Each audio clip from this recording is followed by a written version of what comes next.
Hello my dear friends, once again most welcome everyone. आप सभी लोगों का आज के हमारे डेली सेशन में मोस्ट वेलकम। थोड़ा सा टेक्निकल प्रॉब्लम की वजह से थोड़ी सी क्लासेस आपकी लेट हो गई, ठीक है, बट कोई बात नहीं। फिर से भी जो भी हमारी क्लासेस हैं वो कंटिन्यू रहेंगी। और आज जैसे जानते हैं, 11 फरवरी है 2022, करंट अफेयर आज हम डिस्कस करने वाले हैं आज के, ठीक है। तो चलिए दोस्तों शुरू करते हैं आज के हमारे करंट अफेयर के बारे में। जो भी मोस्ट इंपोर्टेंट पॉइंट हो सारे पॉइंट हम लोग डिस्कस करेंगे आज के करंट अफेयर में। और जल्दी से एक बार सेशन को आप सभी लोग शेयर कर दीजिएगा, लाइक कर दीजिएगा और सारे दोस्तों को इनवाइट कीजिएगा। चलिए ये बढ़ते हैं आज के हमारे सेशन में। और याद रखिएगा, जिंदगी एक हसीन लम्हा होता है, इसे जितना हो सके उतना शानदार बनाने की कोशिश कीजिए, क्योंकि ये जिंदगी पता नहीं कब मिले ना मिले, लेकिन जब मिली है ना तो इसको शानदार बनाइए।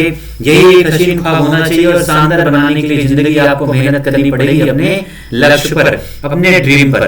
आइए बढ़ते हैं डियर आज का हमारा सेशन, और थोड़ा सा जल्दी हम सेशन को कंप्लीट करेंगे क्योंकि वैसे भी सेशन आज आपका लेट हो चुका है। और ठीक है, जो भी क्वेश्चन है थोड़ा सा हम लोग स्पीड में डिस्कस करेंगे सारे क्वेश्चन को। चलिए पहला क्वेश्चन आपके पास है, टॉमटॉम ट्रैफिक इंडेक्स के अनुसार सबसे ज्यादा जाम किस भारतीय शहर में लगता है? तो जान लीजिए, टॉमटॉम जो ट्रैफिक इंडेक्स नाम थोड़ा बढ़िया है और सबसे ज्यादा जो जाम है ये लगता है डियर मुंबई में। कहां पर? मुंबई में जो है ये आपका टॉप पर है भारत में सबसे ज्यादा जाम लगने वाला जो शहर है। दूसरे नंबर पर भारत में कौन सा है ये? तो वो है बेंगलुरु। याद रखिएगा, कौन सा? बेंगलुरु जो है भारत में दूसरे नंबर पर है। लेकिन अगर मुंबई की बात की जाए तो पूरे विश्व में ये आपका मुंबई कौन से नंबर पर है? तो 5वें नंबर पर है पूरे विश्व में मुंबई, ठीक है। तो इस तरह से हमारा आंसर क्या हो जाएगा dear? Mumbai will be the correct answer. TomTom traffic index के अनुसार मुंबई टॉप पर है। नेक्स्ट हमारा है, हाल ही में पुरातत्वविद के द्वारा किस देश में एक प्राचीन रोमन बस्ती की खोज की गई है? किसके द्वारा? तो एक पुरातत्व विभाग के द्वारा जो है यूनाइटेड किंगडम में। कहां पर डियर? यूनाइटेड किंगडम यानी ब्रिटेन यानी आपका इंग्लैंड में, ठीक है। एक प्राचीन रोमन बस्ती की खोज की गई है यूनाइटेड किंगडम में। यूनाइटेड किंगडम की कैपिटल क्या है डियर? लंदन। लंदन किस नदी के किनारे है? तो टेम्स नदी के किनारे है लंदन। याद रखिएगा, वो दुनिया का पहला प्रधानमंत्री कौन था जो कोविड के कारण जो है प्रभावित हुआ था? तो आंसर हो जाएगा यूनाइटेड किंगडम। सारे पॉइंट याद रखिएगा, यूनाइटेड किंगडम हमारा करेक्ट आंसर हो जाएगा इस क्वेश्चन का, ठीक है। नेक्स्ट हमारा है, किस देश के वैज्ञानिकों के द्वारा परमाणु संलयन ऊर्जा के द्वारा 59 मेगावाट जूल ऊर्जा प्राप्त करके कीर्तिमान रचा गया है? तो कौन से देश के वैज्ञानिकों के द्वारा ये किया गया है? तो ये वही देश है जो भी पीछे हमने डिस्कस किया, जहां पर रोमन बस्ती मिली है, वो वही देश है यूनाइटेड किंगडम। इसी देश के वैज्ञानिकों के द्वारा जो है परमाणु संलयन के द्वारा 59 मेगावाट जूल ऊर्जा प्राप्त करने का कीर्तिमान रचा गया है। परमाणु संलयन की जो क्रिया है वो सूर्य में भी होती है। सूर्य में जो टेम्परेचर होता है, जो ऊर्जा होती है, जो प्रकाश होता है, वो इसी नाभिकीय संलयन के प्रोसेस से होता है, हाइड्रोजन और हीलियम के, ठीक है। वो भी पॉइंट याद रखिएगा और आंसर हो जाएगा यूनाइटेड किंगडम। नेक्स्ट हमारा क्वेश्चन है, अटल बिहारी वाजपेयी ये पुस्तक जो है किसके द्वारा लिखी गई है? नाम क्या है पुस्तक का? तो पुस्तक का नाम है अटल बिहारी वाजपेयी। किसने लिखा है ये? तो वो है, उनका नाम है सागरिका घोष। क्या नाम है? सागरिका घोष जी के द्वारा ये आपकी अटल बिहारी वाजपेयी पुस्तक लिखी गई है। और ये जो सागरिका घोष जी है याद रखिएगा, इनके बारे में इन्होंने इंदिरा गांधी जी के ऊपर भी लिखा है, the most powerful prime minister of India, ठीक है। इनकी किताब का नाम है Indira, the most powerful prime minister of India, इन्हीं के द्वारा लिखी गई है सागरिका घोष। दोनों किताबें लिखी गई हैं, दोनों मोस्ट इंपोर्टेंट है, ठीक है। अगला हमारा क्वेश्चन है, विश्व यूनानी दिवस कब मनाया जाता है? तो याद रखिएगा, विश्व यूनानी दिवस मनाया जाता है 11 फरवरी को। कब डियर? 11 फरवरी को सेलिब्रेट किया जाता है विश्व यूनानी दिवस। और विज्ञान में महिलाओं का अंतरराष्ट्रीय जो दिवस है वो भी सेलिब्रेट किया जाता है विश्व यूनानी दिवस के दिन, यानी 11 फरवरी के दिन। और जैसा कि हम जानते हैं कि आज है प्रॉमिस डे, तो आप सभी लोग अपने आप से एक प्रॉमिस जरूर कीजिएगा कि जिंदगी में हमेशा अपने माँ बाप को कभी छोड़िएगा नहीं। Never should be leave in the lurch in your parents, okay dear. कभी भी जो है अपने पेरेंट्स को लर्च में मत छोड़िएगा। और याद रखिएगा, ये 2022 आपके ड्रीम का जो है सबसे अंतिम ईयर हो, यानी इसमें आपकी जो भी ड्रीम हो भगवान करे आपको मिल जाए, ऐसा प्रॉमिस अपने आप से कीजिएगा। और इतनी मेहनत कीजिए कि वो ड्रीम आपको हासिल हो सके। अगला हमारा क्वेश्चन है, एसएससी का नया अध्यक्ष किसे नियुक्त किया गया? एसएससी का मतलब क्या होता है? स्टाफ सिलेक्शन कमीशन का नया अध्यक्ष किसे बनाया गया है? तो ये एसएससी जो है आपका, इसकी हेडक्वार्टर दिल्ली में है, सबसे पहला पॉइंट याद रखिएगा। और इसका नया अध्यक्ष बनाया गया है एस किशोर को। किसको डियर? एस किशोर को बनाया गया है एसएससी का नया अध्यक्ष। हेडक्वार्टर है नई दिल्ली। नेक्स्ट हमारा क्वेश्चन है, ब्लूमबर्ग बिलियनर्स इंडेक्स के अनुसार गौतम अडानी की कुल संपत्ति कितनी है? गौतम अडानी की कुल संपत्ति कितनी है? तो 88.5 बिलियन डॉलर। कितना? 88.5 बिलियन डॉलर संपत्ति है किसकी? गौतम अडानी की। जैसा कि हमें पता है, कुछ दिन पहले मैंने डिस्कस भी किया था कि गौतम अडानी ने जो है देश के और एशिया के सबसे जो अमीर व्यक्ति थे मुकेश अंबानी, उनको पीछे छोड़ दिया है। उनकी संपत्ति लगभग 87.4 बिलियन डॉलर बची है। और इसके पहले कुछ दिन पहले मैंने डिस्कस किया था, मुकेश अंबानी 100 बिलियन डॉलर की सूची में शामिल होने वाले पहले व्यक्ति भी बने थे, लेकिन लगातार उनकी संपत्ति कम होती गई और आज जो है एशिया के सबसे अमीर व्यक्ति बन चुके हैं गौतम अडानी। विश्व में इनका जो स्थान है वो है 10वां स्थान। मुकेश अंबानी है 11वें स्थान पर। दुनिया की अगर बात करें तो पूरे दुनिया में पहले स्थान पर कौन है? तो एलन मस्क है। दूसरे स्थान पर कौन है? Jeff Bezos. ठीक है, दोनों पॉइंट याद रखिएगा, इससे संबंधित आंसर हो जाएगा 88.5 बिलियन डॉलर। नेक्स्ट हमारा है, ग्रामीण महिलाओं को उद्यमी बनाने के लिए अमेजन इंडिया और किस राज्य के बीच समझौता हुआ है? तो किसके बीच समझौता किया गया है? ये किया गया है कर्नाटका के बीच। किसके बीच में? कर्नाटक के बीच ये आपका समझौता हुआ है ग्रामीण महिलाओं को उद्यमी बनाने के लिए, अमेजन इंडिया और कर्नाटक के बीच। ठीक है, कर्नाटक कैपिटल क्या है? बेंगलुरु है। आईटी सिटी जिसको कहते हैं, बेंगलुरु बंदरगाह यहाँ पर है। मैसूर यहाँ पर पर्यटक स्थल भी है, याद रखिएगा। और यहाँ पर हम्पी जो है, एक विजयनगर साम्राज्य का साक्ष्य भी हम्पी में मिलता है, वो भी याद रखिएगा कर्नाटका में। ठीक है, तो आंसर यहाँ पर हमारा हो जाएगा ये कर्नाटका। और यही अमेजन के जेफ बेजोस हैं जो दुनिया में दूसरे सबसे अमीर व्यक्ति हैं 184 बिलियन डॉलर के साथ में।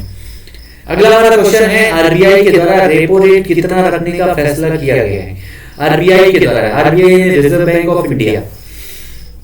ठीक है, तो कितना किया गया है? 4% किया गया है रेपो रेट को रखने का फैसला। रेपो रेट यानी आरबीआई जब कभी किसी बैंक को पैसा देती है तो जो उस पर ब्याज लगाती है उसी को बोलते हैं रेपो रेट। ठीक है, आरबीआई की स्थापना 1926 के यंग कमीशन के आधार पर 1934 के अधिनियम के आधार पर 1935 में की गई थी, 1935 में। ठीक है, ये पॉइंट याद रखिएगा। और इसके जो पहले गवर्नर थे सर ऑसबॉर्न स्मिथ थे, और इस समय कौन है? शक्तिकांत दास जी।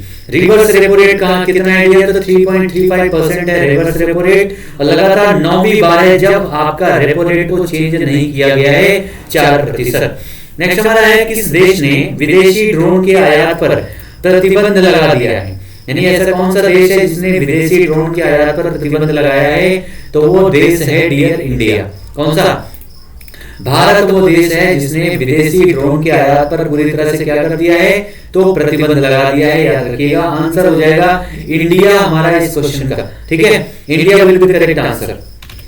नेक्स्ट तरह से बढ़ते हैं हमारे प्रश्नोत्तरी की तरफ। और एक बार सेशन को आप सभी लोग लाइक कर दीजिएगा, शेयर कर दीजिएगा, सारे दोस्तों को शेयर भी कर दीजिएगा, इनवाइट कीजिएगा सेशन में। ठीक है, आइए बढ़ते हैं प्रश्नोत्तरी की तरफ। और पहला क्वेश्चन प्रश्नोत्तरी में है, national centre of excellence in carbon capture and utilisation ये किस संस्थान में स्थापित किया गया है? आपका national centre of excellence in carbon capture and utilisation जो डियर है, ये किस संस्थान में स्थापित किया गया है? तो ये स्थापित किया गया है आईआईटी बॉम्बे में। कहां पर? आईआईटी बॉम्बे में इसको स्थापित किया गया है संस्थान को। नेक्स्ट हमारा है, दुनिया का सबसे भीड़ भाड़ वाला शहर टॉम ट्रैफिक इंडेक्स में कौन सा है? तो दुनिया का भीड़ भाड़ वाला जो शहर इंडेक्स अभी आपके जारी हुआ है, कौन सा इंडेक्स है? तो याद रखिएगा टॉम इंडेक्स। और मुंबई तो हमने पढ़ लिया कि भारत का सबसे भीड़ भाड़ वाला शहर कौन सा है? मुंबई। पूरे भारत में पहले स्थान पर है और पूरी दुनिया में 5वें स्थान पर सबसे ज्यादा भीड़ भाड़ वाला शहर है। तो इस तरह से तो हमारा आंसर बेंगलुरु हो ही नहीं सकता, क्योंकि पहला स्थान तो मुंबई का है, अब वो भी पूरे विश्व में 5वें स्थान पर है। ठीक है, ये दुनिया आपका भारत में दूसरे स्थान पर है, याद रखिएगा, भीड़ भाड़ वाले शहर में। लेकिन विश्व की बात की जा रही है, दुनिया की, तो पहले स्थान पर कौन है? ये इस्तांबुल है। इस्तांबुल की कैपिटल क्या है? कमेंट सेक्शन में जल्दी से आंसर छाप दीजिएगा। और दूसरे स्थान पर कौन है? मॉस्को। रशिया की कैपिटल है। व्लादिमीर पुतिन यहाँ के कौन है? राष्ट्रपति। तो आंसर क्या हो जाएगा? इस्तांबुल हमारा करेक्ट आंसर हो जाएगा इस क्वेश्चन का। जल्दी से कमेंट में आंसर बताइएगा। नेक्स्ट हमारा क्वेश्चन है, दिसंबर 2024 तक देश की बुलेट ट्रेन का पहला स्टेशन कौन बनेगा? देश की बुलेट ट्रेन का पहला स्टेशन कौन सा बनेगा डियर? अहमदाबाद, सूरत, मुंबई, नई दिल्ली। 2024 तक की बात की जा रही है। तो हमने पहले भी डिस्कस किया है कि भारत में जो बुलेट ट्रेन की शुरुआत है वो कहां पर किया जा रहा है, तो गुजरात में। अब गुजरात की जब बात आती है तो यहाँ पर हमारे मुंबई और दिल्ली दो ऑप्शन तो यहाँ पर पहले ही कट जाते हैं डियर, ये आंसर हो ही नहीं सकता। बच्चे दो आंसर, तो इसमें से सूरत हमारा करेक्ट आंसर हो जाएगा, जहां पर बुलेट ट्रेन की पहली बार शुरुआत की जा रही है। 2024 तक यहाँ पर पहला स्टेशन सूरत होगा, ठीक है। अहमदाबाद जो है गुजरात की कैपिटल है, केवड़िया यहीं पर है, जहां पर स्टैचू ऑफ यूनिटी स्थापित किया गया है 182 मीटर की सरदार वल्लभ भाई पटेल की प्रतिमा, और यहीं पर आपका है नर्मदा नदी पर स्थित है सरदार सरोवर डैम। सारे पॉइंट याद रखिएगा। अहमदाबाद में साबरमती आश्रम है, गांधी जी का आश्रम साबरमती नदी के किनारे, ठीक है। तो आंसर हमारा क्या हो जाएगा? सूरत यहाँ पर करेक्ट आंसर हो जाएगा। नेक्स्ट हमारा है कि अंतरिक्ष एजेंसी के द्वारा इनसैट 4B कौन सा? तो इसका नाम है इनसैट 4B। तो इसको निष्क्रिय कर दिया गया है। किसके द्वारा इसको निष्क्रिय किया गया है? इनसैट 4B को डियर। तो जिसने छोड़ा होगा, किसने छोड़ा है? तो इसरो के द्वारा इसको छोड़ा गया था। इसको निष्क्रिय हाल ही में इसरो के द्वारा ही किया गया है, ठीक है। इसरो की अगर बात करें तो इसकी स्थापना कब हुई थी? तो 1969 में इसरो की स्थापना की गई थी। हेडक्वार्टर कहां पर है? तो इसका हेडक्वार्टर है बेंगलुरु में। कहां पर? बेंगलुरु में हेडक्वार्टर है। इसके इस समय हेड कौन है? तो सोमनाथ। अभी हाल ही में इनको इसका हेड बनाया गया था, सोमनाथ जी को, के शिवान के स्थान पर, ठीक है, के शिवान के स्थान पर। नासा क्या है? तो अमेरिका की स्पेस एजेंसी है नासा, ये भी याद रखिएगा। 1958 में इसकी स्थापना हुई थी नासा की, अमेरिका की स्पेस एजेंसी है। और इसी 1958 में भारत में डीआरडीओ की स्थापना हुई थी, ठीक है। जाक्सा जापान की जो स्पेस एजेंसी है, यूरोपियन स्पेस एजेंसी है आपकी, यूरोपीय सारे देशों के मिलकर जो अनुसंधान अंतरिक्ष क्षेत्र में करते हैं। तो आंसर हो जाएगा हमारा इसरो यहाँ पर करेक्ट। नेक्स्ट हमारा क्वेश्चन है 18वां स्वर्गीय माधवराव लिमये पुरस्कार किसे दिया गया है? तो 18वां स्वर्गीय माधवराव लिमये पुरस्कार दिया गया राजनाथ सिंह को, अमित शाह को, नितिन गडकरी को, या फिर ज्योतिरादित्य सिंधिया को? तो डियर ये दिया गया है नितिन गडकरी जी को। नितिन गडकरी क्या है डियर? तो ये कैबिनेट मिनिस्टर हैं कौन से? सड़क परिवहन राजमार्ग जहाजरानी मंत्रालय, ठीक है। किसके पास है? नितिन गडकरी के पास है। इन्हीं को जो है इस 18वें संस्करण का जो है आपका स्वर्गीय माधवराव लिमये पुरस्कार से सम्मानित किया गया है। राजनाथ सिंह जी कौन है? तो हमारे देश के रक्षा मंत्री हैं राजनाथ सिंह जी। अमित शाह कौन है? तो हमारे देश के इस समय गृह मंत्री हैं। और ज्योतिरादित्य सिंधिया हैं हमारे देश के इस समय उड्डयन मंत्रालय इनके पास है, ठीक है। इस तरह से आंसर हमारा हो जाएगा नितिन गडकरी करेक्ट हो जाएगा। नेक्स्ट हमारा हाल ही में कंचोथ पर्व किस राज्य में मनाया गया है? लद्दाख में, हिमाचल प्रदेश में, जम्मू कश्मीर में, या फिर उत्तर प्रदेश में डियर? तो ये आपका मनाया गया है जम्मू एंड कश्मीर में। कहां पर? भारत का स्वर्ग जो है आपका जम्मू कश्मीर, यहीं पर इस पर्व को सेलिब्रेट किया गया है। इसकी कैपिटल क्या है जम्मू कश्मीर की डियर? तो याद रखिएगा श्रीनगर। यहाँ के उपराज्यपाल कौन है? तो मनोज सिन्हा जी हैं यहाँ के उपराज्यपाल, जिनका संसदीय क्षेत्र है गाजीपुर। उत्तर यहाँ पर आपके जम्मू कश्मीर में ही है आपका मांडा नाम का जो एक सैंधवकालीन स्थल। इसी जम्मू कश्मीर में डल झील और बुलर झील स्थित है, याद रखिएगा। मीठे पानी की झीलें और कई सारी अन्य झील भी स्थित हैं जम्मू कश्मीर में। और इसे हाल ही में 2019 में यूनियन टेरिटरी बनाया गया था लद्दाख को अलग करके। तो आंसर हो जाएगा जम्मू एंड कश्मीर। नेक्स्ट हमारा है भारत के सबसे बड़े डिजिटल हेल्थ केयर प्लेटफॉर्म में एक मेडीबडी का ब्रांड एम्बेसडर किसे नियुक्त किया गया है? मेडीबडी का ब्रांड एम्बेसडर किसे नियुक्त किया गया है? तो ये एक आपका हेल्थ केयर प्लेटफॉर्म है। किसका? हेल्थ केयर प्लेटफॉर्म है। और इसका ब्रांड एम्बेसडर किसको बनाया गया है? अमिताभ बच्चन को। किसको? अमिताभ बच्चन को जो है बिग बी को जो है इसका ब्रांड एम्बेसडर बनाया गया है। अमिताभ बच्चन की अगर बात करें डियर तो जो पोलियो अभियान होता है 2 बूंद जिंदगी के लिए, पोलियो अभियान का जो ब्रांड एम्बेसडर कौन है? तो अमिताभ बच्चन है। गुजरात पर्यटन का ब्रांड एम्बेसडर कौन है? तो वो भी अमिताभ बच्चन है, ठीक है। उसके अलावा 2 मिनट में मैगी, ये तो जानते ही होंगे, ठंडा नवरत्न तेल, ठीक है। उसके अलावा आपका स्वच्छता अभियान में जो आपका होता है दरवाजा बंद अभियान उसमें जी ये सारे जो आपके सामने दिख रहे हैं सब में ब्रांड एम्बेसडर कौन है? अमिताभ बच्चन। और कल हमने डिस्कस किया था अक्षय कुमार को किसी एक कंपनी का ब्रांड एम्बेसडर बनाया गया है, तो किसका बनाया गया है? किसी एक राज्य के द्वारा इनको ब्रांड एम्बेसडर घोषित किया गया है। जल्दी कमेंट में आंसर बताइएगा, ठीक है।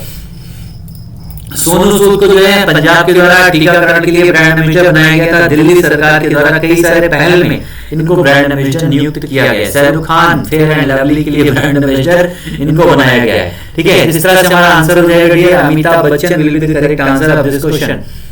अगला हमारा है क्वाड सम्मेलन की अध्यक्षता इस वर्ष किस देश के द्वारा की जाएगी? किसके द्वारा किया जाएगा? भारत के द्वारा, अमेरिका के द्वारा, जापान के द्वारा या फिर ऑस्ट्रेलिया के द्वारा? क्वाड सम्मेलन की अध्यक्षता की जाएगी किसके द्वारा? तो ये किया जाएगा जापान के द्वारा। क्वाड मतलब क्या होता है ये? तो याद रखिएगा क्वाड मतलब क्वाड्रिलेटरल, यानी 4 देशों का समूह है ये आपका क्वाड समूह, जिसमें यही 4 देश शामिल हैं। याद रखिएगा भारत, अमेरिका, जापान और ऑस्ट्रेलिया ये 4 देश शामिल हैं इसमें क्वाड समूह में। इसकी अध्यक्षता करेंगे इस बार जापान। इसी क्वाड के द्वारा डियर आपका मालाबार युद्धाभ्यास भी आयोजित किया जाता है। कौन सा मालाबार? मालाबार युद्धाभ्यास में जो आपका है सबसे पहली बार 1992 में जो है भारत और अमेरिका के बीच इसकी शुरुआत की गई थी। उसके बाद जो है 2015 में डियर, कब? 2015 में पहली बार जापान इसमें शामिल हुआ था। उसके बाद 2020 में पहली बार इसमें ऑस्ट्रेलिया शामिल हुआ था और अब इसमें देशों की संख्या हो गई है 4, जिसकी वजह से बन गया है क्वाड, ठीक है। तो आंसर हो जाएगा हमारा जापान। यहाँ पर जो आपका इस बार आपका 2021 में जहां पर टोक्यो ओलंपिक और पैरा ओलंपिक का आयोजन किया गया था। नेक्स्ट हमारा है वित्तीय सेवा विभाग का नया सचिव किसे नियुक्त किया गया है? वित्तीय सेवा विभाग का नया सचिव किसे बनाया गया डियर? देवाशीष पांडा को, संजय मल्होत्रा को, एम जगदीश कुमार को, नितिन गडकरी को। तो किसे नियुक्त किया गया? देवाशीष पांडा, संजय जी को, या आपका सचिव बनाया गया किसे? संजय मल्होत्रा। याद रखिएगा संजय मल्होत्रा को बनाया गया है वित्तीय सेवा विभाग का नया सचिव। किसकी जगह लिया है इन्होंने? देवाशीष पांडा की जगह इन्होंने लिया है। कल हमने डिस्कस किया था एम जगदीश कुमार के बारे में। इनकी नियुक्ति किस पद पर हुई है? जल्दी से कमेंट में आंसर बताइएगा। एम जगदीश कुमार की, तो आंसर यहाँ पर हमारा हो जाएगा संजय मल्होत्रा। नेक्स्ट हमारा क्वेश्चन है विश्व प्रसिद्ध द ग्रेट खली ने किस राजनीतिक पार्टी को ज्वाइन किया है? विश्व प्रसिद्ध है कौन है? द ग्रेट खली। किसकी, इनके द्वारा जो है कौन सी राजनीतिक पार्टी को ज्वाइन किया गया? ये क्वेश्चन पूछा गया है। कांग्रेस को, भाजपा को, एनडीए को या फिर सपा को? तो किसे ज्वाइन किया गया है? द ग्रेट खली के द्वारा ये ज्वाइन किया गया है बीजेपी यानी भाजपा को, ठीक है। भाजपा को ज्वाइन किया है ग्रेट खली ने। और एनडीए और भाजपा में डिफरेंस क्या है? कुछ लोग कंफ्यूज होंगे, तो याद रखिएगा एनडीए एक अलायंस है, नेशनल डेमोक्रेटिक अलायंस। कई सारी पार्टियों का ग्रुप है जिसमें भाजपा भी शामिल होती है, लेकिन भाजपा एकमात्र पार्टी है अलग से, ठीक है। तो ग्रेट खली ने जो है भाजपा की सदस्यता ली है। और कांग्रेस की स्थापना की बात करेंगे तो 1885 में, कब? 1885 में एओयू के द्वारा कांग्रेस की स्थापना की गई थी। मुंबई में इसका पहला अधिवेशन हुआ था, याद रखिएगा। दादा साहब, इसके दादा भाई नरोजी ने जो है इसके 3 अधिवेशन में अध्यक्षता किया है। उसके अलावा पहली महिला अध्यक्ष 1916 में थी एनी बेसेंट। उसके बाद महात्मा गांधी 1924 में थे। उसके अलावा 1925 में पहली महिला भारतीय अध्यक्ष बनी थी 1925 में। 1929 के लाहौर अधिवेशन में पंडित जवाहरलाल नेहरू ने अध्यक्षता किया था, इसमें स्वराज की मांग की थी। 1931 में सरदार वल्लभ भाई पटेल इसके अध्यक्ष बने थे। 1938 और 1939 में इसके जो है सुभाष चंद्र बोस इसके अध्यक्ष बने थे। और त्रिपुरी संकट हुआ था, जिसके बाद उन्होंने कांग्रेस को छोड़ करके फॉरवर्ड ब्लॉक की स्थापना किया था। सारे पॉइंट याद रखिएगा, कांग्रेस से संबंधित मोस्ट इंपोर्टेंट है, आंसर हो जाएगा बीजेपी, ठीक है। तो ये सारे हमारे आज के सेशन थे डियर। होप सो आप लोगों ने एंजॉय किया होगा आज के सेशन का। और एक बार सेशन को आप सभी लोग जितने भी दोस्त हैं सेशन को लाइक कर दीजिएगा, शेयर कर दीजिएगा सारे दोस्तों के बीच में। और फिर से हम लोग मिलेंगे अगले सेशन में। तब तक के लिए आप सभी लोगों को थैंक यू सो मच। पढ़ते रहिए, एंजॉय कीजिए, फिर से मिलेंगे। Thank you so much all my dear students.